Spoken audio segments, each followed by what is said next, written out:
नमस्कार, मैं हूं आपके साथ हिमानी नथानी और इस बुलेटिन की शुरुआत करेंगे इस वक्त की बड़ी खबर के साथ, जो कि नेपाल से आ रही है, जहां पर सोशल मीडिया बैन के खिलाफ जोरदार प्रदर्शन इस वक्त चल रहा है।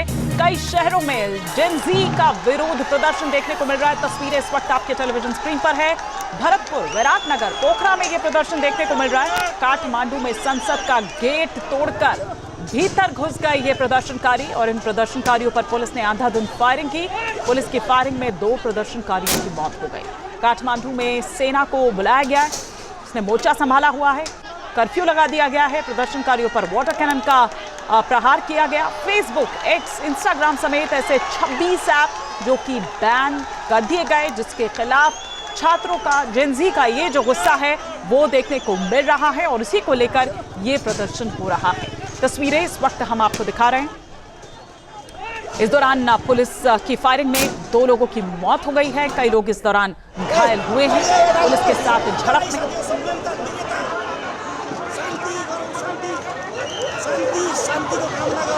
वरिष्ठ पत्रकार वीरेंद्र KM इस वक्त हमारे साथ जुड़ चुके हैं। आप इस स्थिति पर क्या कहेंगे, किस तरह से देख रहे हैं आप, जिस तरह से अभी हालात बने हुए हैं नेपाल?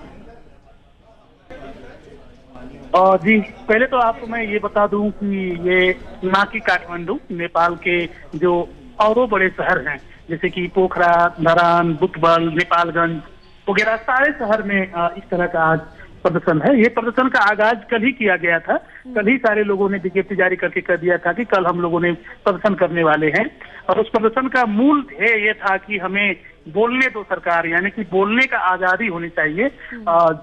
लेकिन कभी कभी ये भी खबर फैल रही है कि ये राजतंत्र बहाली के लिए आंदोलन हो रही है। ऐसा कोई खबर नहीं है, ये राजतंत्र वगैरह की बात नहीं है। ये जेन जी पूछता है जो 28 साल से नीचे वाले उम्र के लोग हैं, और ये सारे लोकतंत्र के अंदर जो बोलने की आजादी है उस आजादी को लेके अपना मांगे रख रही है।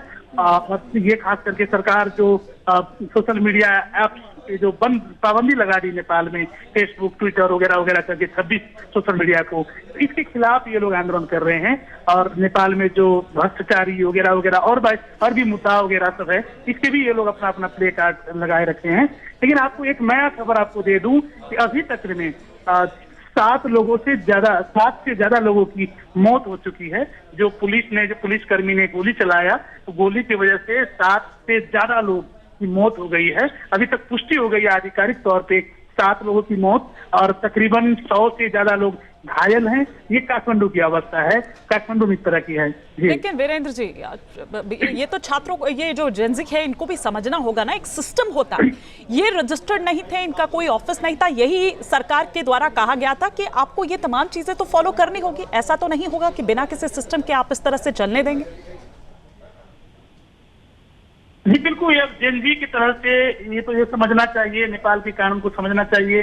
लेकिन खबरें ये भी आ रही है, जो सोशल मीडिया का प्लेटफॉर्म का ग्रुप जो है, वो ग्रुप ने अपना खबर भी फैलाया है कि नेपाल के संविधान में बोलने की आजादी है। और नेपाल के संविधान में जो भी कानून कहा गया है, जो भी प्रावधान रखा गया है, उस प्रावधान के तहत नेपाल में अभी तक नई कानून नहीं बन पाई है, यानी कि संसद से कानून पास नहीं हो पाई है। तो बिना कानून के कैसे दस्ता होगा नेपाल में? तो इस बात को लेके जो है ये सरकार की मनपर्दी है। सरकार ने अपना स्वेच्छाचारी निर्णय किया है, ये बुद्धिजीवी की ओर से कहा जा रहा है। और इसी मुद्दा को जेन जी ने पकड़ लिया है कि तुम अपना कमजोरी को लुकाने के लिए, हमें जो बोलने की आजादी थी, वो बोलने की आजादी को बंद करने के लिए, पाबंदी करने के लिए, तो भले ही कानूनी का बात किया हो, लेकिन वो कानूनी में वैध नहीं है। जेन जी का कहना यह है। तो इसलिए भले ही सरकार ये कह रहा हो कि उसको रजिस्टर करना चाहिए, रजिस्टर तो होना चाहिए, ये सही बात है, लेकिन रजिस्टर होने के लिए कानून तो चाहिए, संसद से पास हुआ कानून तो चाहिए, विधेयक बिल